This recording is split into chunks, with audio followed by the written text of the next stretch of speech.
Today's story is really weird.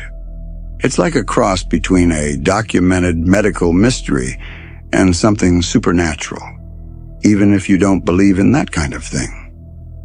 In the early 1960s in North Carolina, two identical twin sisters, Betty Jo and Bobbie Jean Eller, had a bond that goes way past clothes. People around them swear they share pain, moods, even sickness at the same time, and their behavior gets stranger and stranger as they grow older. Doctors try to explain it. Family tries to manage it. A hospital tries to intervene. And yet, no matter how you look at it, science, psychology, coincidence, there's still one question hanging there. What do you do when separating two people might be the most dangerous thing you can do? The first thing the night did was change the sound. In the women's ward, sound usually behaved. It stayed where it belonged: soft footsteps, a metal cart's small rattle, the hush of nurses speaking in the careful, practiced tone people use around the unwell. But on that April night in 1962, sound didn't behave. It traveled. It went under doors and down corridors and into the bones of the building like cold water. A kind of crying that didn't rise and fall the way crying should, more like something continuous, a pressure that didn't know how to release itself. A nurse stood near the station desk, pen paused over a chart, listening with the faint disbelief of someone who has worked too many nights to be surprised and still cannot help being surprised anyway. "Is that them again?" someone murmured. The nurse didn't answer right away. She took 2 steps toward the hallway, then stopped, as if there were an invisible line she didn't want to cross until she had to. Down the corridor, a door was shut. The little window in it showed only light and shadow. Nothing more, nothing helpful. A male orderly came into view, shoulders tight, jaw set. He looked older than he probably was. Everyone did under that fluorescent light. "They won't settle," he said. The nurse finally set the pen down. "How long since they took her?" he said, and his voice cracked on her like he'd caught himself in the act of speaking plainly. "Couple hours, maybe less, but it feels longer." The nurse inhaled through her nose, slow. She'd learned to make her breath deliberate, because panic was contagious even when the illness wasn't. She glanced at the wall clock. A few minutes past midnight. Not late enough to be morning. Not early enough to be called night. Just the hour where people make decisions and then regret that they made them at all. She reached for her clipboard and forced her posture into something stable. In her mind, she told herself a story. This is just agitation, separation, distress. They'll tire. They always tire. But the crying didn't tire. It persisted, steadily, almost intelligently, as if it had a purpose. And the purpose, somehow, was to be heard. They had been like this before. People said that all the time. They're like this. They've always been like this. But the truth was, there had been a beginning. There had been a day when they were just girls, and the world, for a short while, believed the closeness was charming. Betty Jo Eller and Bobbie Jean Eller came into the world in 1930 in Wilkes County, North Carolina, near Purlear, in a part of the state where the hills seemed to fold into one another like quilts. They were identical twins. They were also briefly triplets, because there had been a third baby, a brother, Billy, who died shortly after birth. When the local women talked about it later, they always used the same phrasing, as if the words themselves were an accepted script. It was a mercy, really. Or, he wasn't meant to stay. But nobody said the other part aloud, that loss, even in infancy, casts a shadow with a long reach, that a family sometimes responds to absence by clinging harder to what remains. Their father, Reverend Adolphus Worth Eller, grew into his role the way a man does when duty is not optional. He was a preacher, and in that world, a preacher is not simply a profession. It's a posture, a public face that doesn't get to crack.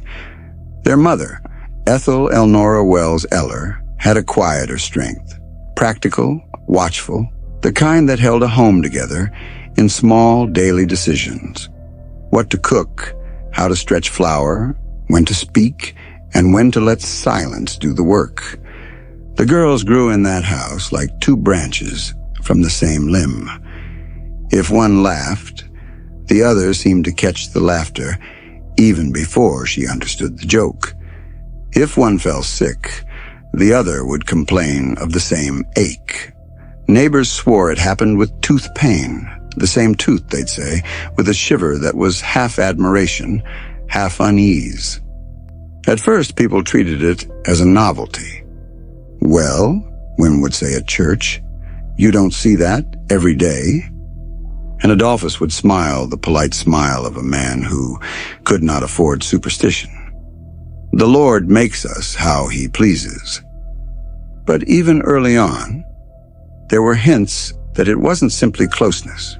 It was a refusal to be separate in any meaningful way. If one got a compliment on her dress, the other wanted the same dress. If one learned a song on piano, the other learned it too, in the same key, at the same tempo, their fingers landing on the notes as if guided by the same invisible hand. If one wanted to do something alone, just once, there was always a moment where her eyes flicked to her sister, and the desire evaporated, replaced by something like guilt. They were not merely bonded, they were bound.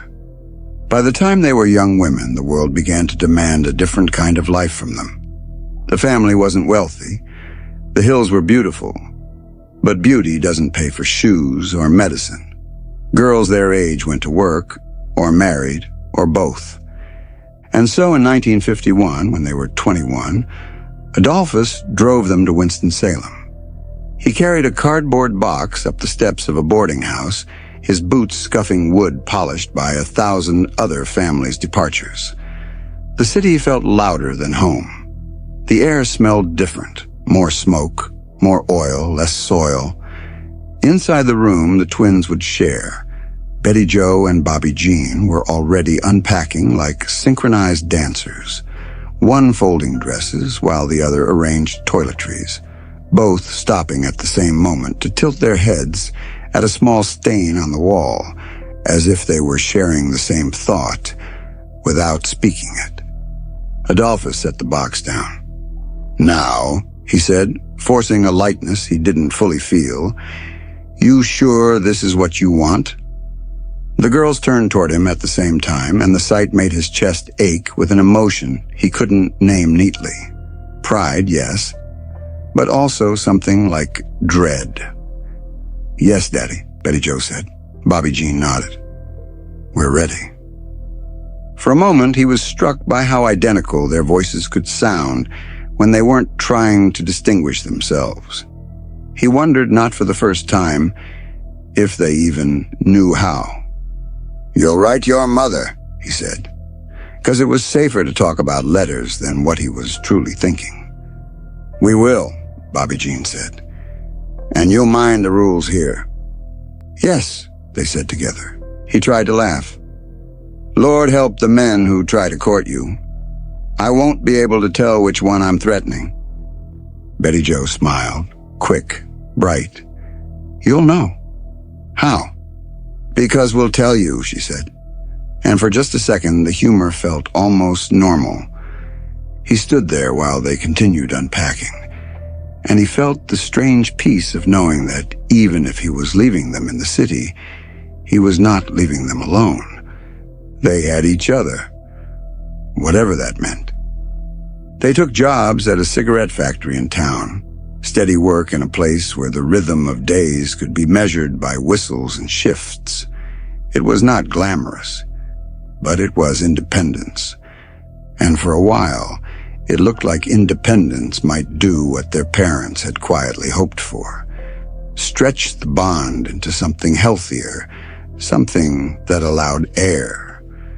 Weekends, they came home to Purlier, arriving together, leaving together, walking up the porch steps, shoulder to shoulder, like they were sharing one set of footprints. Adolphus would watch them from his chair and think, maybe time will do it. Maybe life will pull them into separate shapes.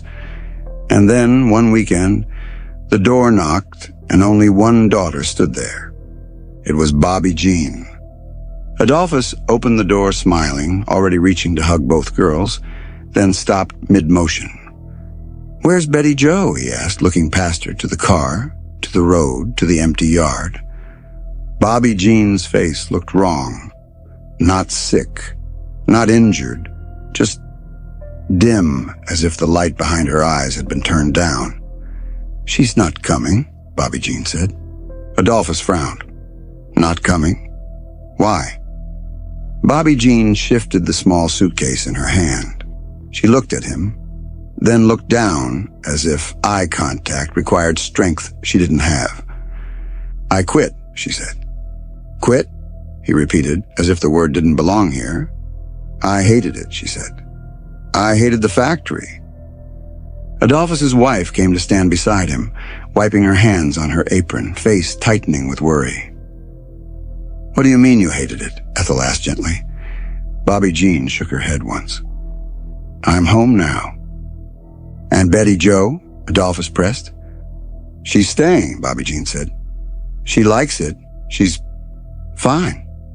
The lie, if it was a lie, wasn't in the words. It was in the way Bobbie Jean said them. Flat, practiced, like she was repeating something she had told herself over and over until it felt true. Adolphus stepped back and let her in, because that's what fathers do when their child comes home broken, in a way that can't be bandaged. "All right," he said, voice softer.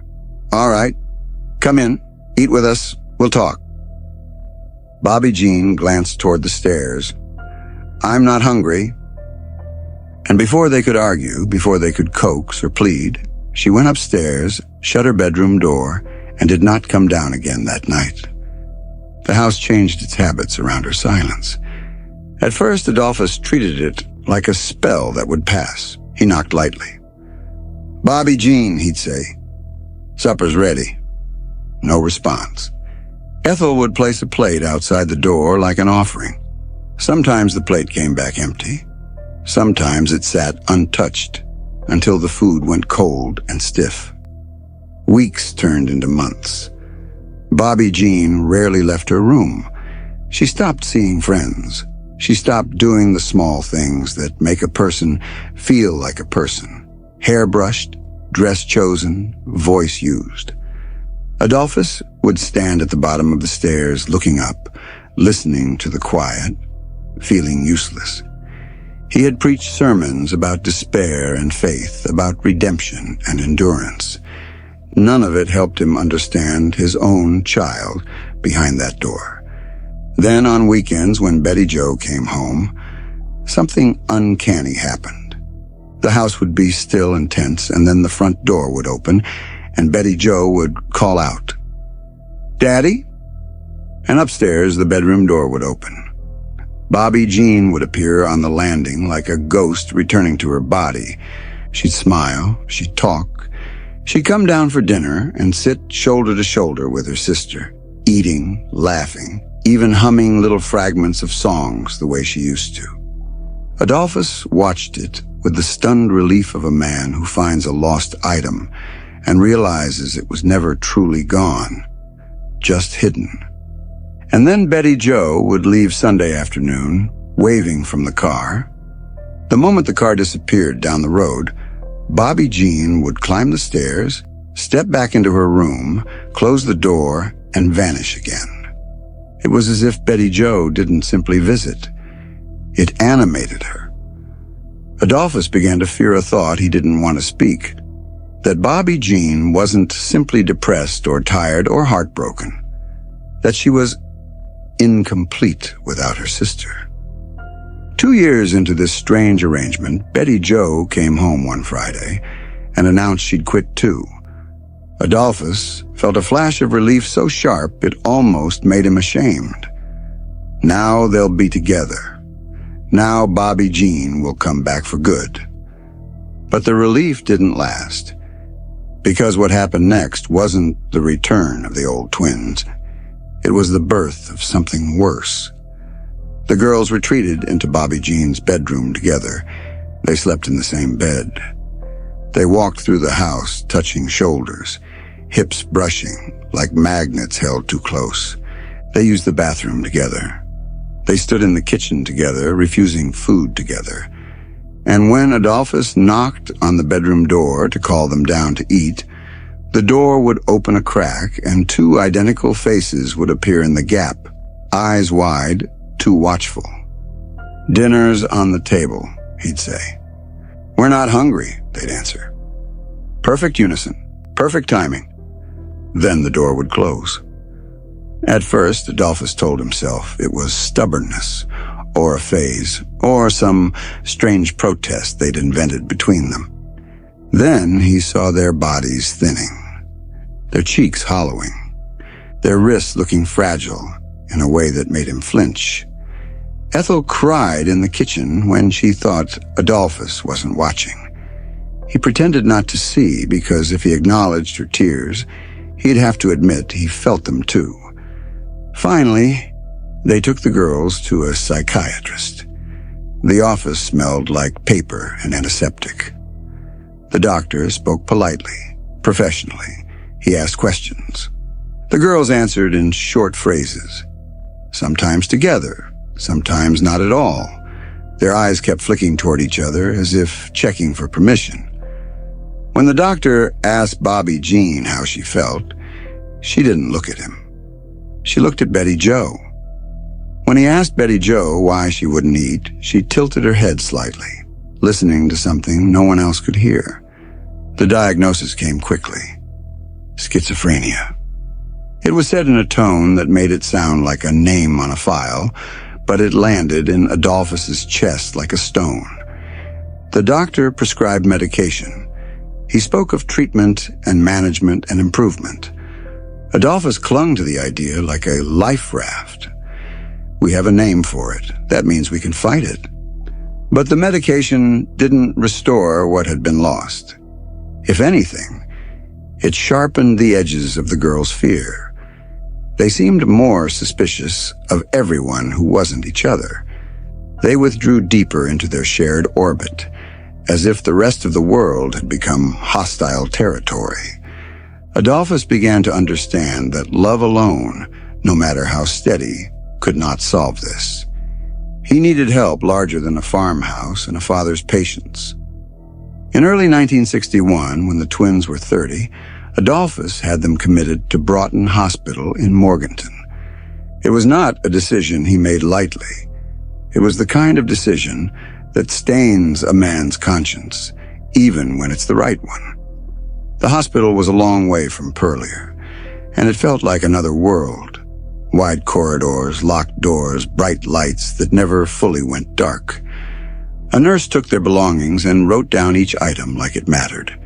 2 dresses, 2 combs, 2 pairs of shoes, 2 identical faces. Adolphus tried to hold his posture steady as they were led away. Bobbie Jean turned her head once, eyes searching his face.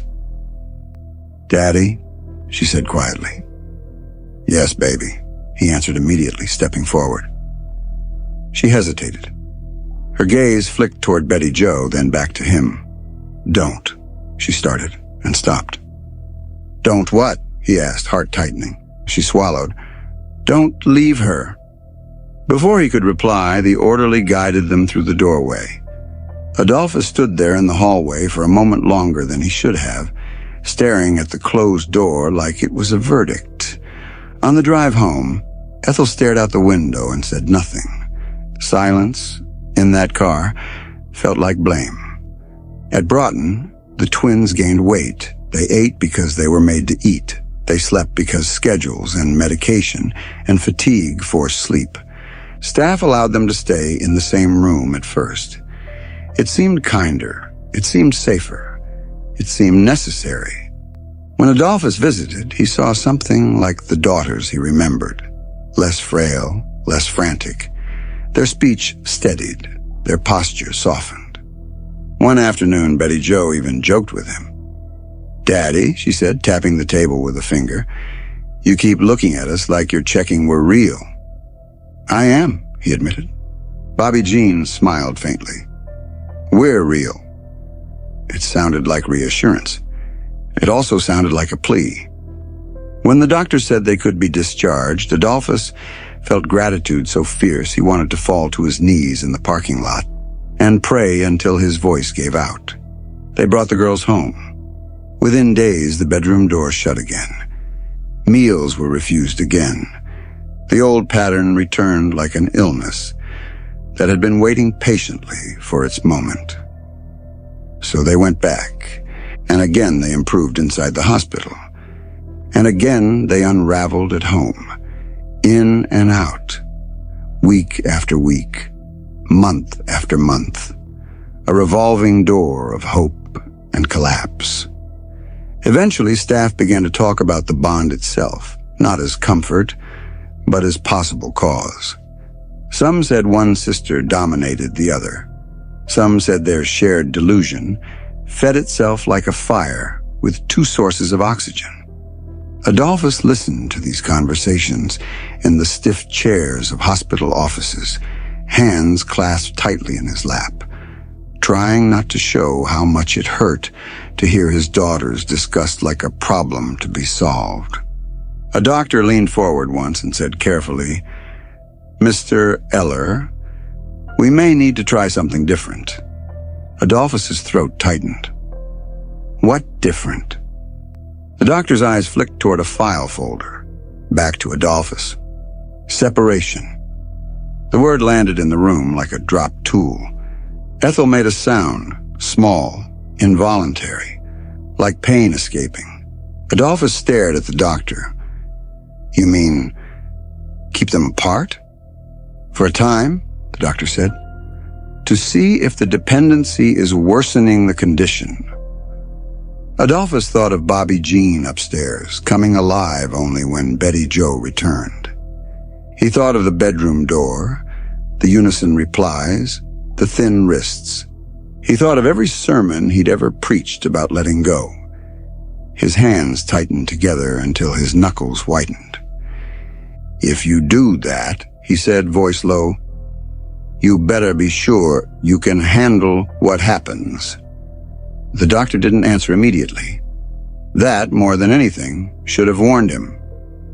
On April 11th, 1962, the twins were admitted again. This time, staff did what they said they might do. They separated them. Different wards, different corridors, doors that did not face each other. When the sisters realized it, when the moment arrived where they truly understood that the staff meant it, something in them broke open. They pleaded, they demanded, they cried until their voices rasped. At one point, an orderly said, "Now, miss, you've got to calm down." Bobbie Jean's head snapped toward him. Her eyes were bright with terror and fury. "You don't understand," she said, voice shaking. "You don't understand what you're doing."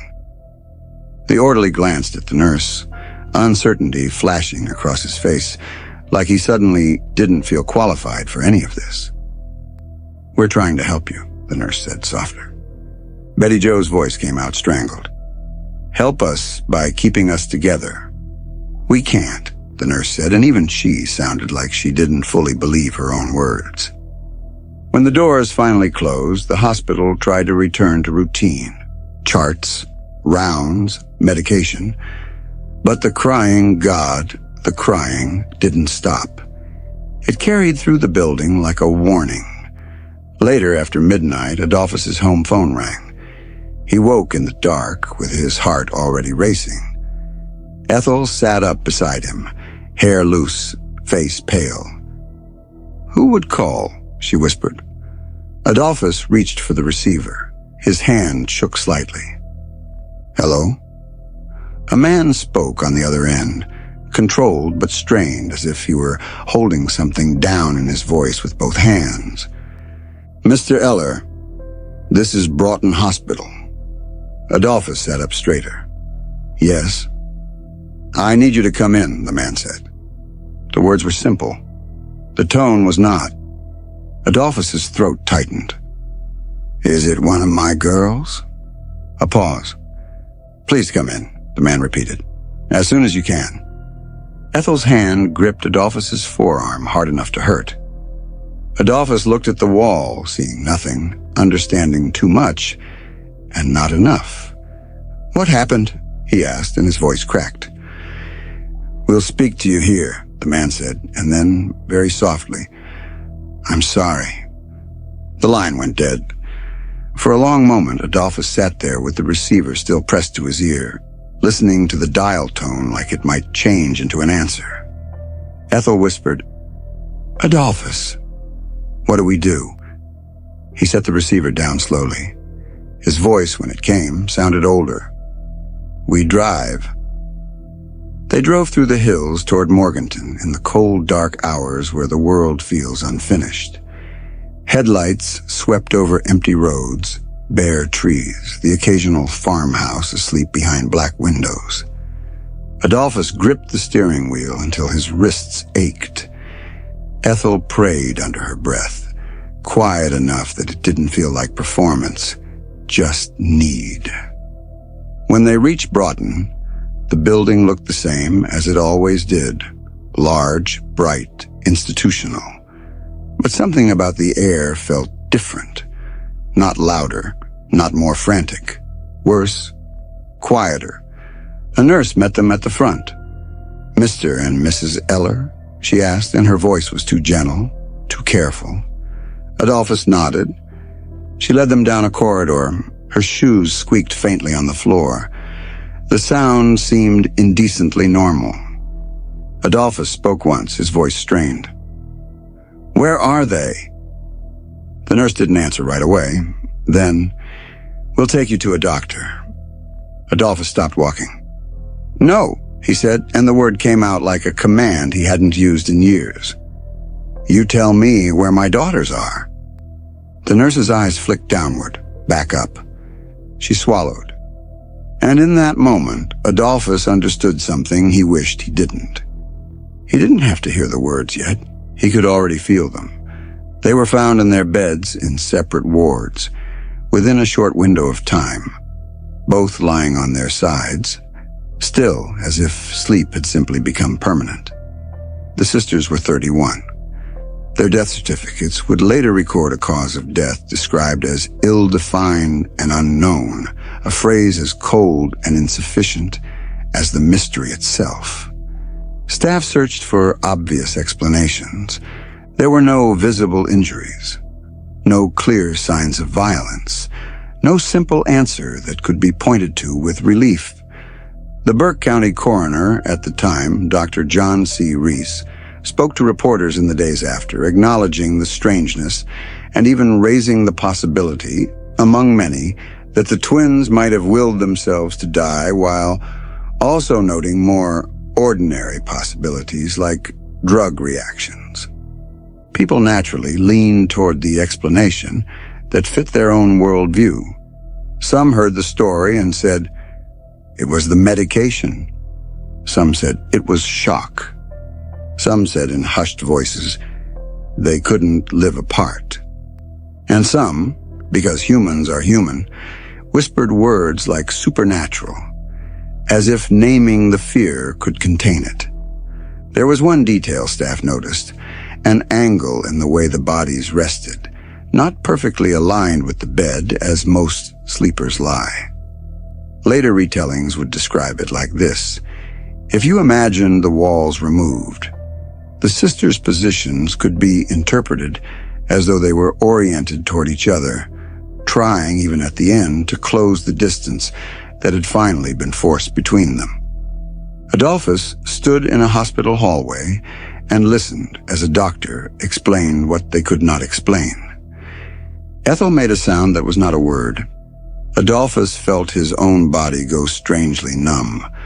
like his mind had pulled the plug on sensation, because sensation would kill him too.